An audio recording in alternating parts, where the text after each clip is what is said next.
tahu itu banyak yang lost dari suami juga nggak mau buat saya down karena waktu itu posisi saya lagi hamil. Nah, lagi hamil terus saya sempat melontarkan untuk pisah juga sama orang tuanya.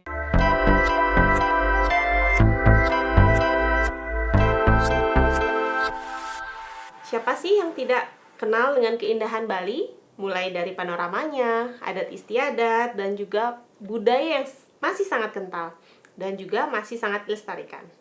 Nah, pada kesempatan kali ini saya akan bertemu dengan seorang anak muda, cantik, dan sangat giat untuk melestarikan budaya Bali dengan gayanya yang berbeda. Yuk, langsung kita sambut. Halo, Echa Laksmi. Halo Ibu. Selamat sore. Terima kasih ya sudah bisa hadir, meluangkan waktu untuk hadir ke podcast Cemara yang saya tahu pasti sibuk banget ya. Sok sibuk aja sih. Gimana nih kabarnya Echa? Baik Bu. Ibu gimana? Astungkara baik. Astungkara ya. Tambah gemuk juga. Artinya sudah bahagia Bu. Astungkara. Sekarang kesibukannya apa sih? Setiap saat, setiap hari itu ada aja upload video warawiri di sosmed. Ya, memang kesibukannya saat ini jadi konten kreator dan juga ibu rumah tangga sih. Di sosial media itu cantik banget loh, Echa. Tapi aslinya ternyata jauh lebih cantik loh, teman-teman. Gitu. Jangan lupa di filter ya biar lebih cantik. Oke, siap. Gitu. Selain jadi konten kreator, itu kesibukannya apa? Ada kerjaan kantoran kah atau apa? Sebelumnya ada, tapi kebetulan udah resign Bu. Oh gitu. Baru aja kemarin. Lebih suka seperti sekarang ya kegiatannya? Ya, lebih suka yang warawiri. Oh iya, sambil refreshing juga. Iya benar, gitu. sambil refresh, sambil ambil kegiatan yang emang kita hobi lah, yang kita suka. Di video-videonya itu Echa kayaknya udah punya putri satu ya? Udah. Seneng juga ya dilibatkan dalam video ya? Kebetulan dia mau, jadi ya udah kita manfaatin aja momen-momen yang dia mau gitu. Bakatnya sepertinya ngalir nih dari ayah dan ibu. Ayahnya juga sering ikut ya dalam video ya? Iya, kebetulan juga kita satu profesi kan dulu di kuliah di ISI Denpasar. Jadi kita satu profesi ya penari. Jadi ya udah karena konten saya angkat budaya khususnya tari, tradisi, ya udah saya libatkan suami. Oh, jadi makin kompak gitu ya. Satu paket. Suami, istri, anak juga ikut. Ya. Gitu. Kalau anak yang kecil umur berapa sih? Masih 3 tahun. 3 tahun itu nggak susah untuk mengarahkan dia untuk pembuatan video. Sebenarnya susah, tapi pas kita udah jalanin, jadi kita tuh harus benar-benar cari moodnya dia kan. Jadi kalau memang dia rada kurang mood, kita juga sesuaikan. Ya kita nggak usah paksa dia gitu. Ya lumayan sih membutuhkan waktu buat membujuk dia biar dia mau. Artinya saya juga tidak memaksa dia ya buat in frame, tapi ngalir aja gitu. Jadi kita juga cari moodnya dia. Kalau dia udah bangun dengan sendirinya, diam di depan kamera, oh artinya dia udah mood. Karena kita standby-in dulu tuh kamera dan sebagainya, kostum. Gitu. Kadang dia yang minta, Mama ganti kostum dong gitu. Kadang dia yang minta. Kalau dia kayak gitu enak, kita manfaatin waktu yang jadi bener-bener harus buru-buru gitu sama suami. Gitu. Kalau dia udah kehilangan mood, kita stop. Nggak mau juga maksakan anak kecil. Iya benar juga. Membangun moodnya memang susah banget untuk anak kecil gitu. Itu yang membuat akhirnya saya rasa konten-kontennya Echa itu begitu menarik karena melibatkan anak kecil yang memang kerja sama anak kecil di umur segitu tuh susah banget. Dan Echa serta suami saya rasa sangat berhasil untuk mempackaging itu semua dengan baik. Like-nya banyak, viewer-nya banyak. Sampai saya sempat nonton tuh siang-siang sempat diundang ke salah satu stasiun TV ya, di salah satu acara TV. Itu gimana tuh ceritanya tuh? Saya lebih penasaran itu dulu, nanti next. Oke. Kita tanya yang lain. Itu sebenarnya kan udah diundang Januari waktu lagi boomnya Layangan Putus. Nah itu kan lagi viral banget dialognya siapa tuh nama tokohnya? Mas Ari sama istrinya. Iya, itu lagi viral. Terus orang-orang buatin koreonya. Nah, karena lagi rame, terus saya juga dapat inspirasi nih. Kita buatin pakai gerakan tradisional Bali gitu. Ya udah, kita buat video pakai gerakan Bali. Januari diundang, terus waktu itu tapi batal gara-gara kayaknya nggak dapet tiket pesawat atau apa, saya nggak tahu, terus di cancel jam 11 malam. Akhirnya diundang lagi Maret. Nah waktu itu saya udah ditelepon nih sama timnya, Kak Eca maaf banget ya kita belum bisa undang, tapi kita bakalan undang kok, dengan catatan Kak Eca harus konsisten nih buat video sama suami aja atau sama suami dan anak lah gitu. Ya udah, karena saya ingat omongan dari timnya itu, saya jadi makin semangat kan, jadi makin konsisten lah buat video sama suami gitu. Kira Maret kemarin saya diundang lagi jam 11 malam. Itu benar-benar mendadak banget, nggak ada persiapan, nggak ada prepare, kita cuma disuruh nyiapin opening dance gitu. Jadi nari untuk openingnya 1 menitan. Waktu itu posisi lagi nggak bagus sama suami, artinya kita lagi ada masalah ada gitu masalah kan, ada gitu. masalah. Terus suami nggak mau berangkat. Bayangin, dari jam 11 malam itu udah dari tim sana udah deal. Saya kan karena udah pengen banget gitu loh, dari Januari lo kita nunggu, akhirnya sekarang udah ada kesempatan, masa iya sih kita tolak? Kan gak mungkin ya. Habis itu saya bujuk suami bener-bener kayak, ayo dong ini kesempatan, kapan lagi kita dapet gitu. Soalnya waktu itu emang dia ada kerjaan di Bali gitu. Untuk kerjaan di Bali udahlah kita nggak usah terlalu pikirin. Ini loh masalahnya, kita udah dikenal di nasional gitu, udah ditauin di nasional, masa iya sih kita harus buang-buang kesempatan ini gitu. Nggak mau juga. Akhirnya minta orang tua buat bujuk orang tua saya. Kebetulan saya diem di rumah orang tua kan. Akhirnya orang tua yang ikut bujuk, ayo dong ini kesempatan untuk karir ke depan gitu. Akhirnya sampai jam 2 malam akhirnya mau, dengan terpaksa kita berangkat besok pagi jam 9 pagi. Dengan kondisi saya nggak ngomong sama waktu itu sama suami. Dan kita harus nyiapin opening, dan saya nggak nyiapin opening sama sekali, opening dance gitu. Maksudnya kayak nyiapin tari 1 menit aja itu. Bener-bener nggak nyiapin, di bandara udah diem-dieman, udah nggak mood banget. Terus sampai bandara ada telat di bagasi. Di studio Brownies itu jam 12 udah live, kita masih di bandara. Kita udah dapet segmen 2. Jakarta macet. Terus komplain nggak tim di sana? Nggak komplain, karena mereka yang nyariin kita tiket kan jam segitu. Jadi mereka juga, ya Kak, doa aja Kak biar bisa tepat waktu sampai sini gitu. Akhirnya pas kita lagi crowded, suami mau ngomong sama saya, artinya ayo kita nyiapin apa nih ntar, udah mulai. Kita cuma nyiapin opening dance, ya udahlah ntar apa aja yang keluar gitu. Akhirnya udah dengan pasrah-pasrah sampai situ, dapat waktu 4 menit aja buat dandan. Terus langsung ke backstage, langsung live. Ya, Bener-bener nggak dapet duduk sama sekali. Ya, biasanya Dapet minum pun enggak. Karena bener-bener crowded banget, 4 menit kita nggak ada briefing. Udah bener-bener live aja tuh. Bener-bener gimana ya? Kesempatan yang sangat berharga, tapi dengan kondisi yang kurang prepare. Itu yang. Tapi biasanya yang dadakan tuh malah jadinya bagus biasanya. Iya, tapi kata orang-orang sih nggak kelihatan loh kamu mendadak ini. Ya syukurlah nggak kelihatan. Tapi itu briefing banyak ada apa sih namanya, kita kan diarahin gitu kan di depan. Banyak sih yang kayak kita ikutin karena kita nggak tahu kan. Kita benar-benar aduh crowded banget, terus ada iklan, nah di situ baru kita di briefing lagi. Nanti kayaknya gini ya sama suami ya. Udah itu aja. Tapi seru banget sih, bersyukur. Ya. Akhirnya suami mau. Saya yang sudah berkeluarga ngerti banget kok gimana rasanya membujuk suami yang susah banget, tapi mungkin akhirnya karena kalian kenal di dunia tari, akhirnya mau nggak mau ya lumer juga karena tarian. Iya benar. Tapi itu apa namanya, sambil ngajak anak juga?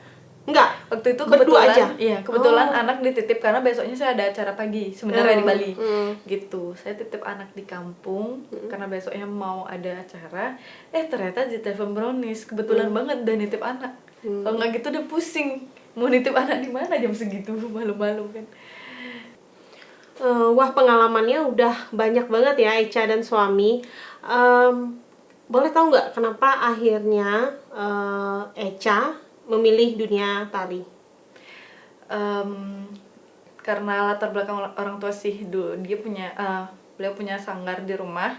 Dan dulu aku kecil tuh kayak kita tuh didoktrin gitu loh, kayak kamu anak perempuan harus bisa nari Bali supaya nanti kalau ada odalan-odalan tuh kamu nari gitu. Itu kan orang tua ya mungkin banyak orang tua kayak gitu ya. Ya, salah satu kebanggaan juga. Iya benar. Kalau anaknya bisa menari itu Iya. orang tua tuh bangga banget. Dan kebetulan orang tua punya sanggar di rumah, ya dipaksa lah. Dulu saya tuh nggak suka nari, jadi karena paksaan orang tua ya udah gitu.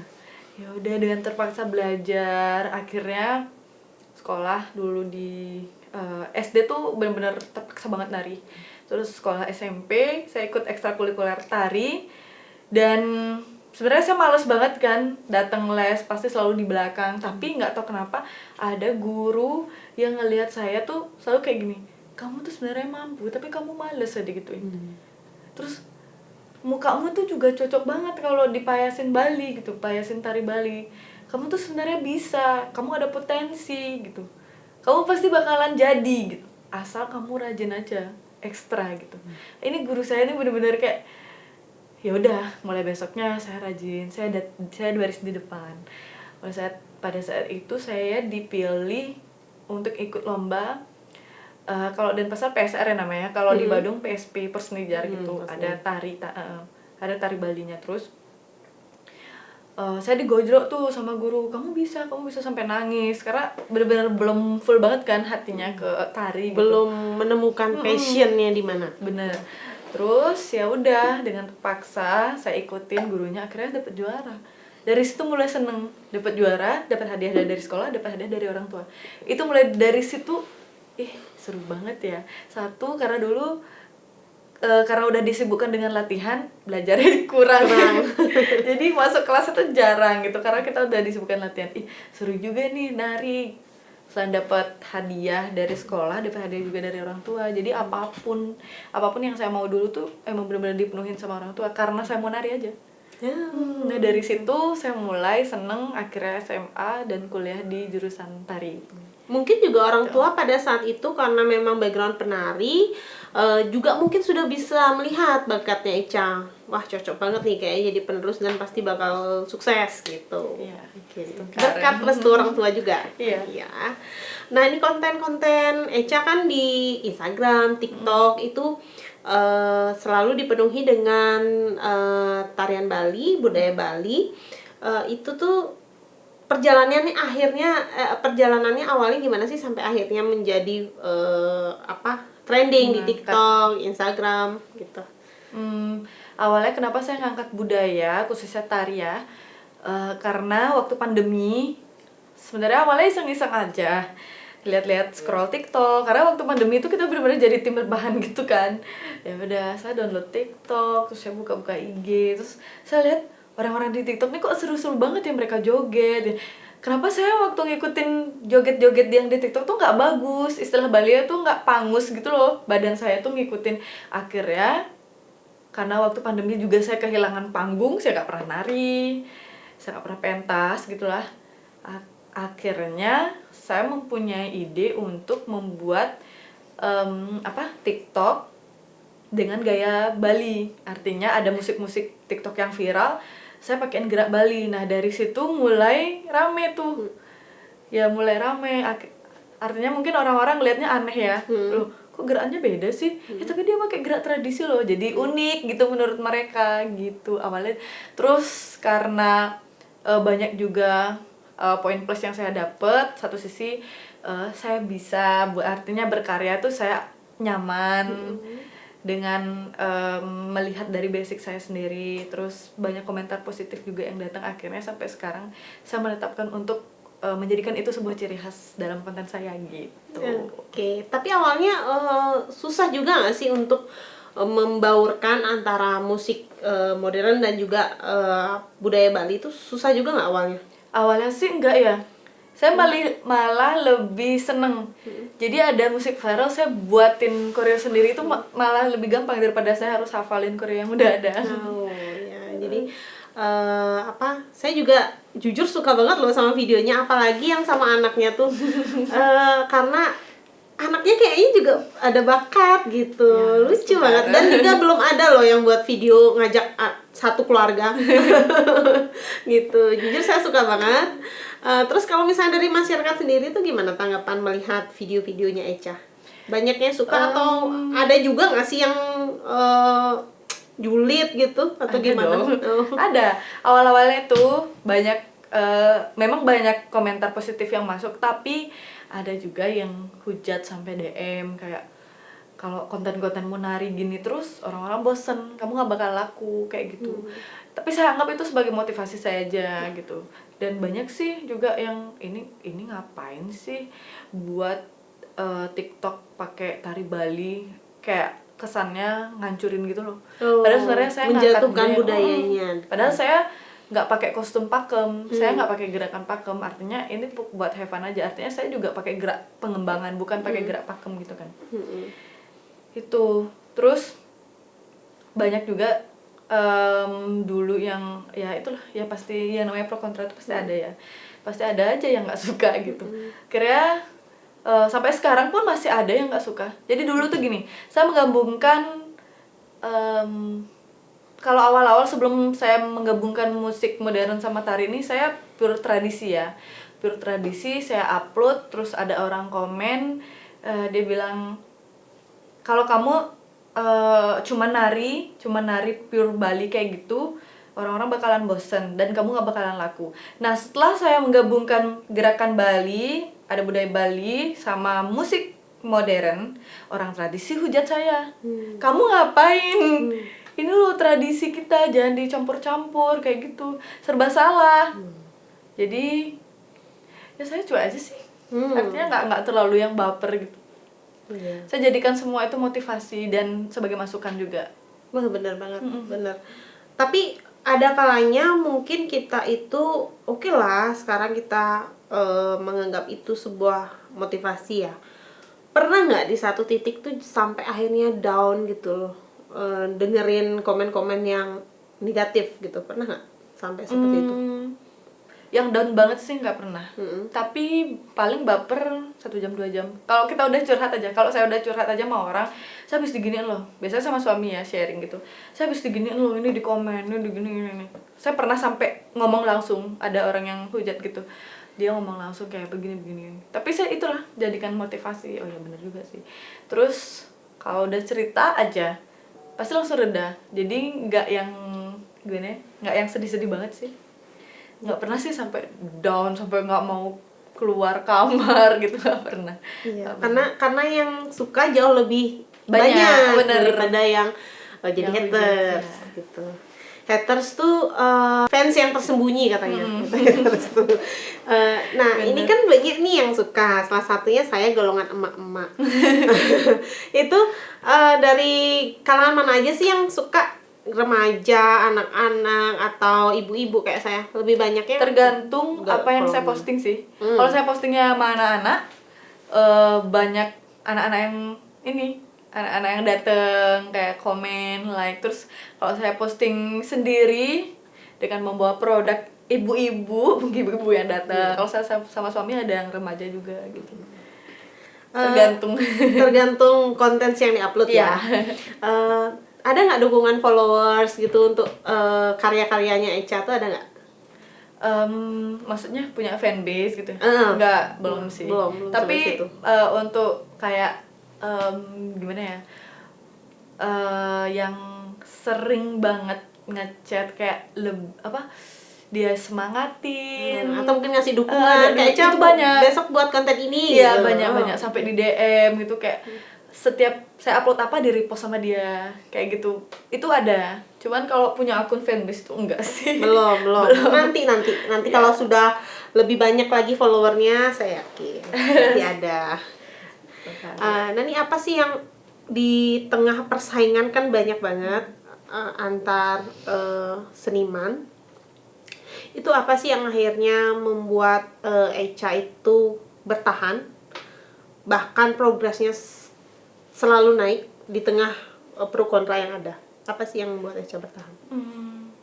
Saya cuman ngejalanin apa yang saya mau. Jadi kayak saya mau buat ini, saya harus buat. Saya nggak mau menunda-nunda apa yang saya inginkan. Itu harus segera terrealisasi gitu loh. Saya nggak mau lihat kanan atau kiri, yang jelas saya maju aja. Saya berkarya untuk diri saya sendiri udah. Walaupun masyarakat menerima atau tidak, yang penting saya puas udah. Saya konsisten. Iya. Saya nggak mau kayak saya punya ide ini, nanti aja dah, nanti aja, takut dihujat, takut ini, nggak mau. Jadi kalau saya punya ide, saya langsung tuangin. Walaupun itu udah di jam-jam genting, misalkan ada keluar ide, itu saya harus segera buru-buru gitu. Kadang memang omongan netizen, omongan tetangga, dan omongan orang yang di luar kita itu bisa jadi batu halangan yang sangat besar kalau kita tuh selalu mikirin itu iya. gitu. Dan jadinya kita nggak akan ada karya apapun kalau terus mikirin mereka. Bener. Gitu. Terus juga ada di videonya Echa itu kan ngajak anak-anak. Itu anak-anak sanggar ya? Iya. Oke. Sanggar Echa sendiri atau sanggar yang dulu punya orang tua terus dikembangin lagi? Dikembangin sih. Jadi, nah itulah alasan kenapa orang tua memang ngarahin banget saya ke dunia tari ini. Karena satu sisi memang beliau pengen sanggarnya itu dikembangin sama anak-anaknya gitu. Ya kebetulan karena udah ada, dan saya juga mau mengikuti keinginan orang tua, jadi ya udah dikembangin. Tapi saya rombak lagi ulang, kayak namanya saya rubah lagi gitu. Ya disesuaikan lah dengan sesuaikan zaman dengan kekinian lah. Bener. Oke, ada saudara nggak juga yang yang jejaknya sama seperti Echa di Enggak. seni? Oh, Echa aja berarti ya. Berapa bersaudara aja? 2. Dua. Iya. Cewek? Punya cowok, adik cowok. Oh gitu. Belum ada passion untuk ke seni belum ya? Belum terlalu sih, tapi kalau dia suka ya suka sih. Kayak nari dia suka, cuman nggak mendalami gitu. Oh. Ya paling untuk ngayah-ngayah aja udah. Iya ya. Ngomong-ngomong sanggarnya di mana sih? Di Pererenan. Oh, di Peranan. Itu ada berapa anak sekarang yang lagi kursus di situ? Sebelum pandemi ada 100-an lebih. Wow. Kalau sekarang setengahnya. Udah, tapi sekarang udah mulai rame karena TikTok ini. Karena saya posting anak-anak di TikTok kan, itu mulai rame. Kalau kemarin setelah pandemi itu 20. Itu 20 udah paling banyak banget. Terus sekarang udah mulai rame, udah mulai 70, udah mulai pernah juga 50. Ya gitu kan, anak-anak kan tergantung moodnya dia kan, mau les atau enggak. Ini selain Echa, kan karena itu anak-anaknya banyak tuh. Siapa aja sih yang bantu untuk operasional sanggar? Echa aja sendiri yang melatih atau suami juga ikut terjun? Kadang suami juga ikut, karena dia juga jadi guru kan, dia nggak full time juga di rumah gitu. Kadang sekarang tuh saya cari guru. Saya juga nyari anak-anak PKL gitu, PKL untuk dari bantu SMK, melatih ya. untuk membantu melatih, dan Sambil aplikasi ilmu. Iya. Kalau misalnya udah nggak ada murid PKL, saya juga cari guru freelance gitu. Kalau saya emang nggak bisa, kalau sendiri nggak bisa sih, karena kerjaan di luar juga crowded ya. Crowded. Kerjaan di luar. Nah, terus kalau yang video bareng anak-anak sanggar itu, saya perhatikan viewernya tuh selalu nanjaknya tuh cepet. Itu tanggapan mereka gimana sih? Pasti seneng banget kan ya? Iya, seneng banget. Mereka kalau udah diajak konten tuh seneng banget. Kalau pas latihan seringan nih kan TikTok nih. Seringan akhirnya porsinya latihan TikTok apa latihan nari nih? Kalau TikTok itu kita bedain sih. Kalau emang latihan nari, kita fokus ke latihan nari.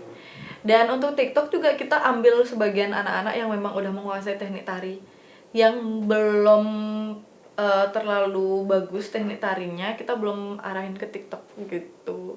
Jadi dia biar nggak lupakan teknik tari, basic geraknya gitu. Jadi kalau misalkan kita buat konten itu di luar jam les, biasanya setelah les atau kita cari hari lain khusus emang untuk buat konten. Gitu. Wah, ini buat video, ngurus sanggar, ngurus anak, belum lagi freelance di luar dan lain-lain. Itu tuh bener-bener saya dengernya aja udah pusing gitu ya. Nah, kalau tanggapan suami sendiri gimana melihat kesibukannya Echa? Sempat protes atau memang full 100% mendukung? Sekarang sih full 100% mendukung. Kalau dulu di awal-awal dia nggak terlalu mungkin belum terbuka aja kali pikirannya tentang sosial media ini. Jadi dulu itu suami lumayan nantang juga waktu saya baru-baru mulai di sosial media.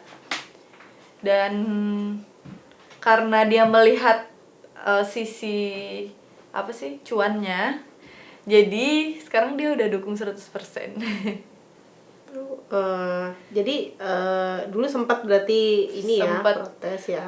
Sempat gimana ya, kurang ser aja sih, karena ya dia sebenarnya awalnya jadi netizen juga suami, jadi kayak kamu ngapain sih, kayak orang gila. Mungkin dia belum pernah juga kan ngeliat orang konten atau gimana gitu, karena dia dulu gak sibuk banget nari.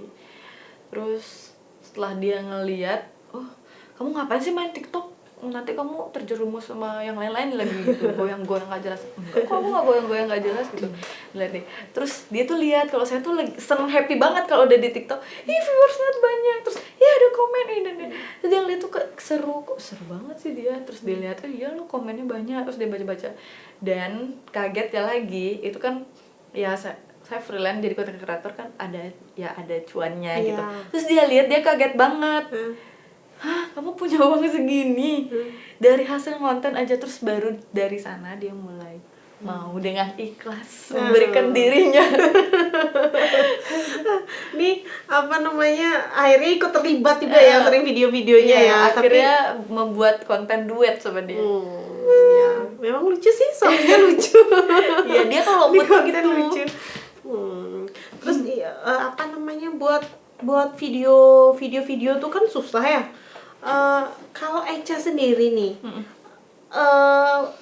yang konsep, yang edit dan lain-lain tuh ada timnya atau dari Echa sendiri dan suami? Belum ada tim sendiri. Sendiri, Iya, benar-benar sendiri semuanya. Bener-bener sendiri banget. Nyiapin kostum juga. Nyiapin kostum kadang dibantu suami. Kalau itu kostum saya biasanya pusing. Kalau kostum nari.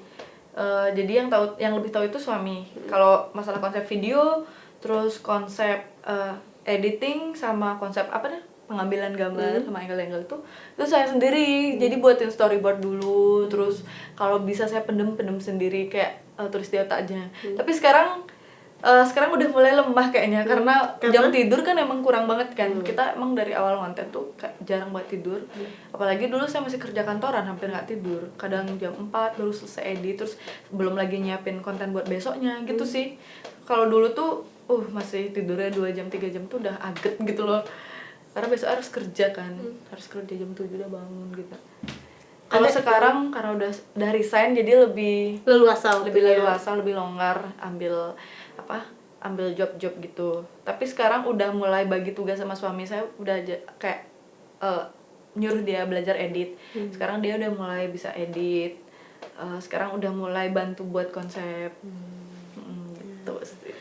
Nah, bisa dibagi nggak kiat-kiatnya tuh apa sih untuk membuat konten yang bagus? Dan idenya tuh kan setiap hari tuh upload terus tuh. Berarti tiap hari tuh idenya ngalir terus berarti ya. Ada aja yang apa namanya bisa jadi inspirasinya Echa gitu loh.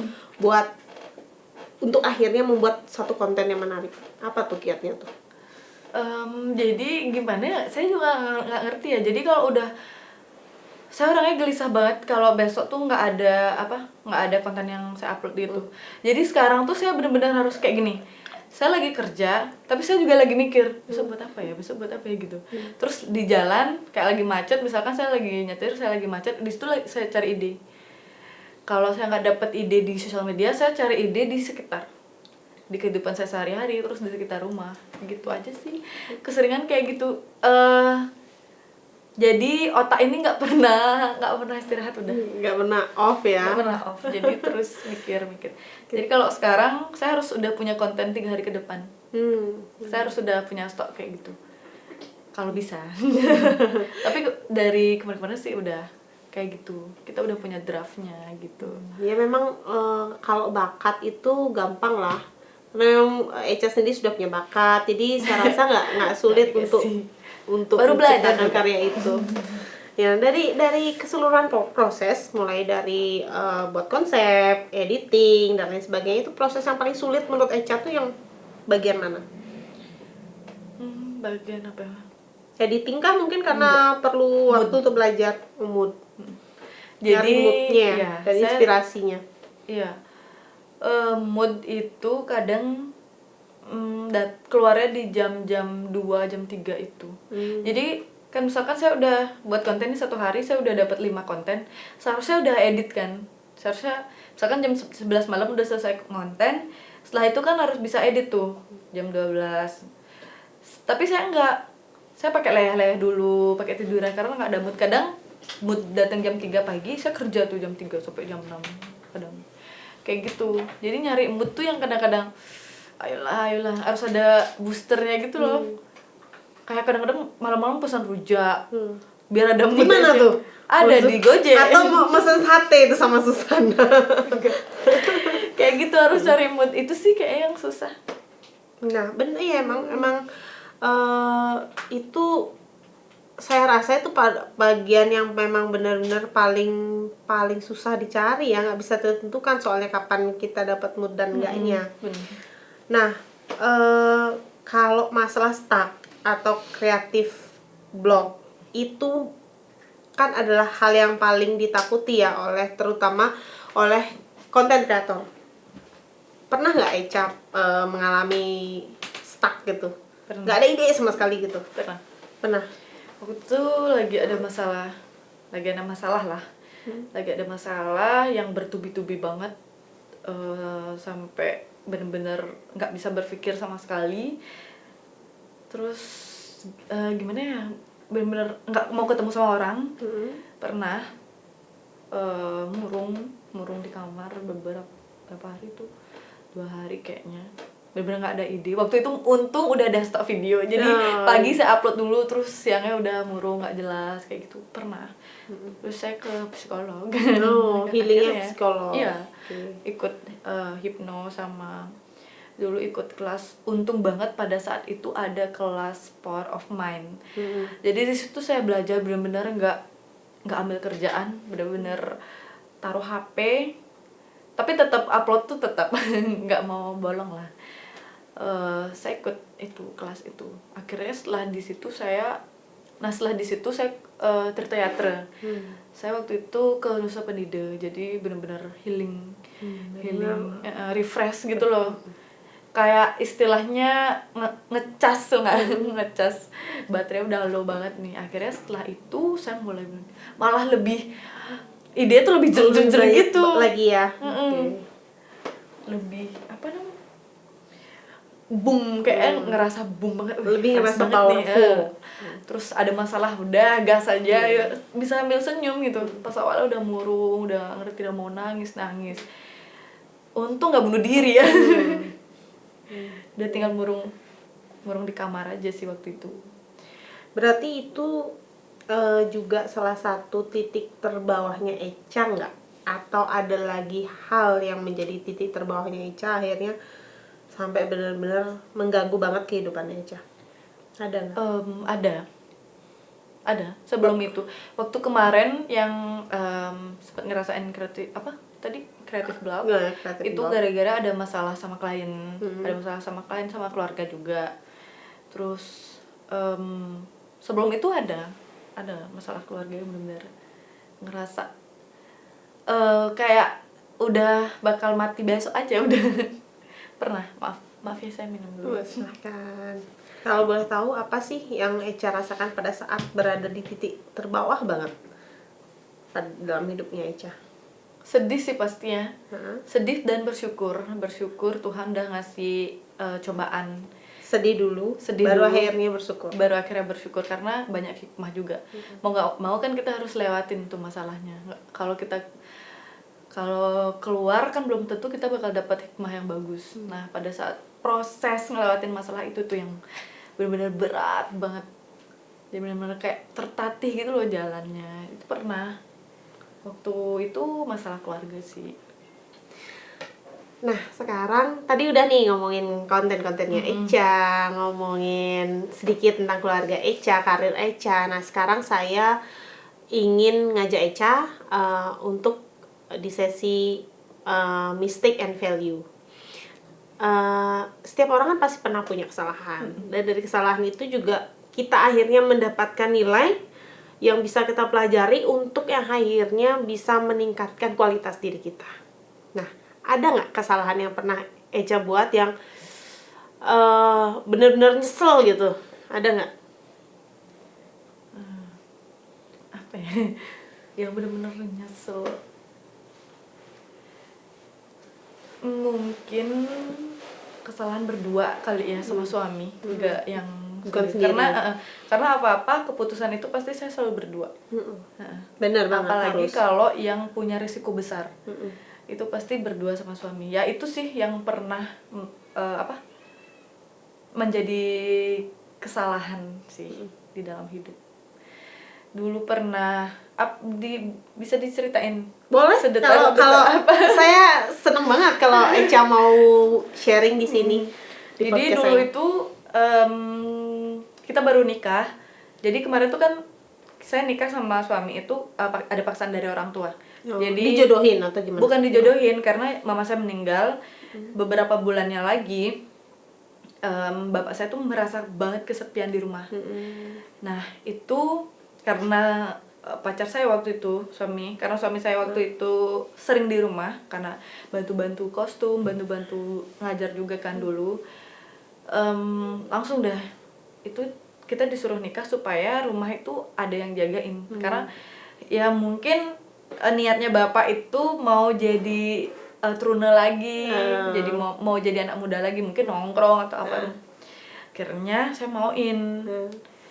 Karena ya kalau udah orang tua tuh gimana ya, berat banget kalau aduh enggak deh, berat banget nolak gitu. Yeah, kita ngerasa selalu bersalah kalau kita tidak mengikuti kata-kata orang tua. Bener. Akhirnya saya mauin. Waktu itu saya belum ada kerjaan, saya belum kantoran, saya belum ambil konten kreator, saya belum freelance. Begitu juga dengan suami, belum ada kerjaan sama sekali. Akhirnya kita mauin nikah dengan terpaksa waktu itu. Yaudah kita nikah gitu. Padahal kita udah nangis-nangis, kita nggak mau nikah gitu. Akhirnya Belum mau nikah. belum mau siap nikah. ya. Terus apalagi jadi orang Bali ya, jadi ibu PKK itu kan ribet kan, masalah di adatnya gitu. Akhirnya demi bapak waktu itu saya mau nikah sama suami. Saya udah berkeluarga, bapak saya nikah lagi. Dan saya sama suami saking nggak ada kerjaannya. Tapi waktu itu saya baru-baru kantoran. Nah, saya baru-baru kantoran. Suami nih yang belum ada kerjaan sama sekali. Akhirnya kita ikut trading. Trading yang lagi boom sekarang. Okay. Nah, itu saya nggak berani tuh ikut-ikutan karena kalau saya merasa tidak expert di situ, saya nggak berani ngambil resiko besar. Meskipun keuntungannya besar juga sih katanya. Oke, terus next. Jadi suami tuh nggak tahu kenapa dia tuh luluh banget, sedangkan tahu kan kalau kita tuh belum penghasilannya tuh belum seberapa gitu kan. Ya untuk makan aja udah cukup gitu. Akhirnya nggak tahu kenapa suami tuh luluh dengan ajakan si itu. Dia minjem uang sama saya. Kebetulan waktu saya muda tuh saya rajin banget nabung kan. Akhirnya punya modal untuk itu. Dia juga udah dia udah nanyain saya, gimana nih, boleh ikut nggak? Awalnya kan memang yang dijanji itu gede-gede kan, hasil tuh gede-gede ini. Akhirnya mau nggak mau saya juga ikutan lulu karena waktu itu suami juga ngeyakinnya bagus banget gitu. Oh iya nih keren, menjanjikan gitu. banget menjanjikan banget lah. Akhirnya udah kita ikut buka akun, waktu itu nominalnya lumayan gede, ratusan. Akhirnya ikut beberapa bulan, saya nggak tahu itu banyak yang loss dari suami juga nggak mau buat saya down karena waktu itu posisi saya lagi hamil. Nah, lagi hamil terus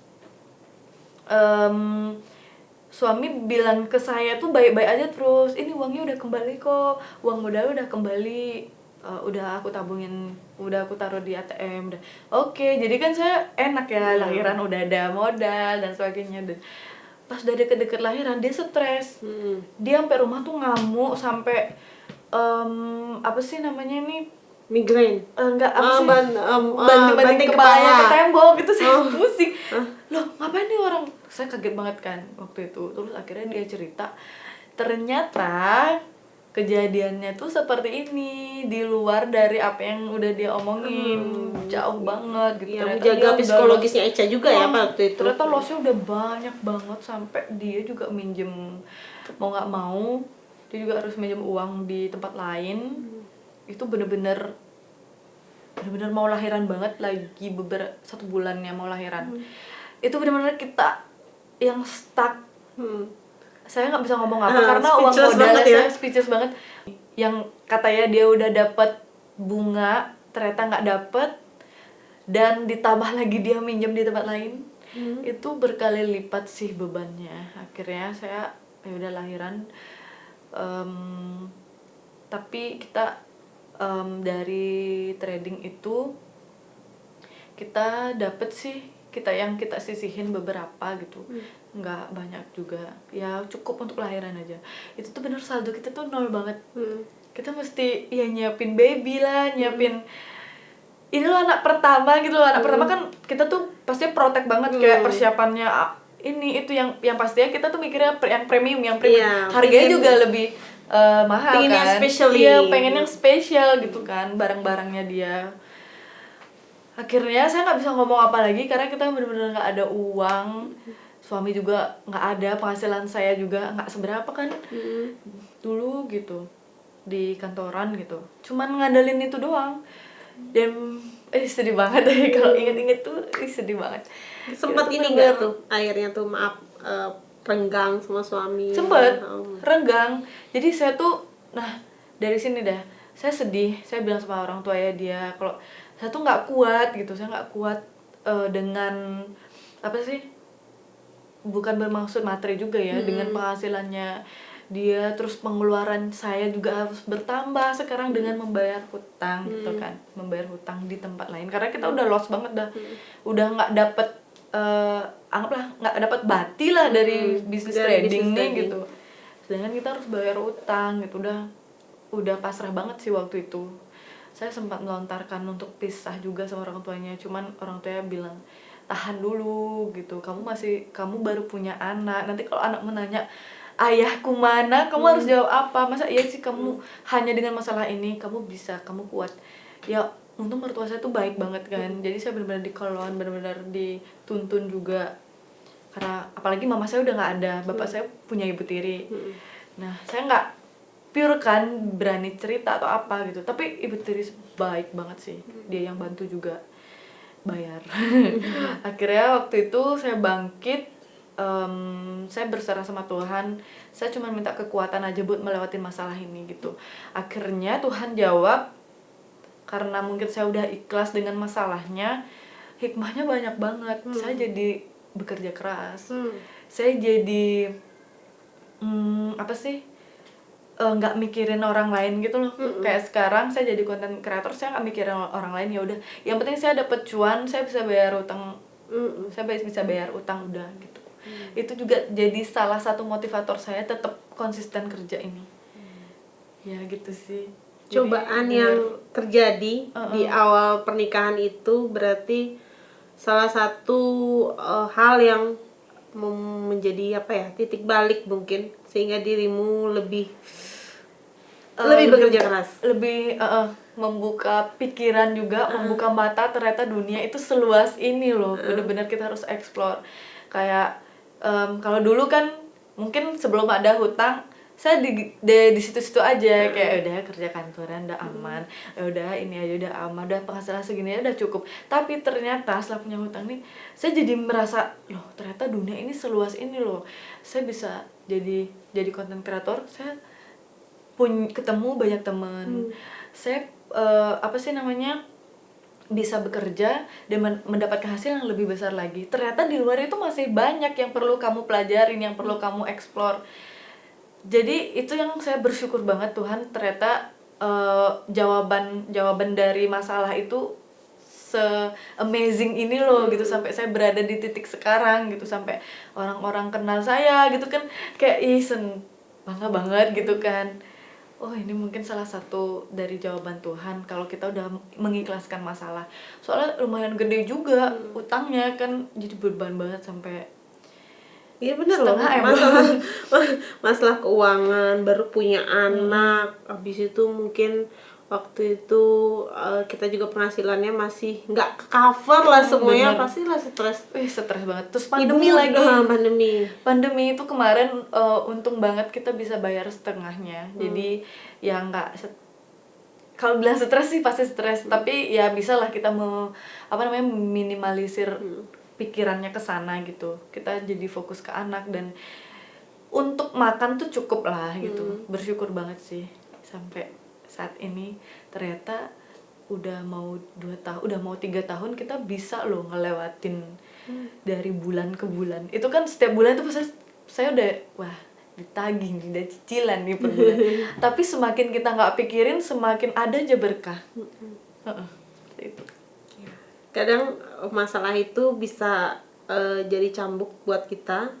Mungkin kalau dulu nggak dikasih masalah seperti itu, nggak ada Echa Laksmi yang seperti sekarang. Mungkin tetap jadi ibu-ibu kantoran, ngurus anak gitu. Seneng banget ya dengar pengalaman yang benar-benar pribadi banget. Echa sudah izinkan dan mau sharing di podcast ini. Sampai sebelumnya terharu. Cuman di sini loh berani cerita sama Bu Bidan. Ya, thank you banget. Setiap orang pasti punya masalah ya. Dan saya yakin banget setiap orang yang sukses, dia itu sudah pernah melewati masalah yang begitu berat, dan dia bisa memanage masalah tersebut dan berhasil dengan baik mengatasi masalah tersebut. Hingga lahirlah Echa Laksmi yang kita kenal seperti sekarang, yang begitu penuh dengan kreativitas. Oke, sebelum kita tutup, bisa mungkin dibagikan dengan para konten kreator mungkin yang akan memulai menjadi konten kreator dan bahkan sudah menjadi konten kreator tapi sedang di fase kreatif blog atau udah stuck nggak ada ide. Mungkin bisa dibagikan apa sih prinsip-prinsipnya Echa sehingga Echa tuh bisa terus semangat, terus bisa tetap punya inspirasi untuk berkarya gitu. Apa prinsip-prinsipnya? Pertama sih percaya diri, lakukan sesuai dengan keinginan kamu, jangan berbohong terhadap diri sendiri, jujur. Kita berkarya harus jujur. Jadi walaupun orang lain gak suka, yang penting diri kamu puas, lakukan. Dan satu lagi, konsisten. Oke, sebagai penutup podcast Cemara ini, mungkin Echa ada quote yang mungkin bisa dibagikan ke para netizen sekalian. Ada. Ini mungkin quotes untuk diri saya sendiri, dan saya mau bagikan untuk netizen Cemara ya. Oke. If there is a will, there's a way. Jika kamu ada keinginan, pasti ada jalan. Semangat. Oke. Satu quote yang sangat simpel tapi ngena banget ya, gitu. Dan saya juga nggak nyangka banget di balik tubuh yang kecil ini berapa jiwa yang sangat besar banget untuk menghadapi masalahnya loh. Kuat banget ya Echa ya. Semangat ya. Semangat. Oke. Ya, oke, terima kasih ya Echa sudah mau mampir ke podcast Cemara, udah mau sharing-sharing cerita-ceritanya. Ya, terima kasih juga pada netizen yang telah selalu menantikan segmen terbaru dari kita. Oke, sampai jumpa di segmen berikutnya.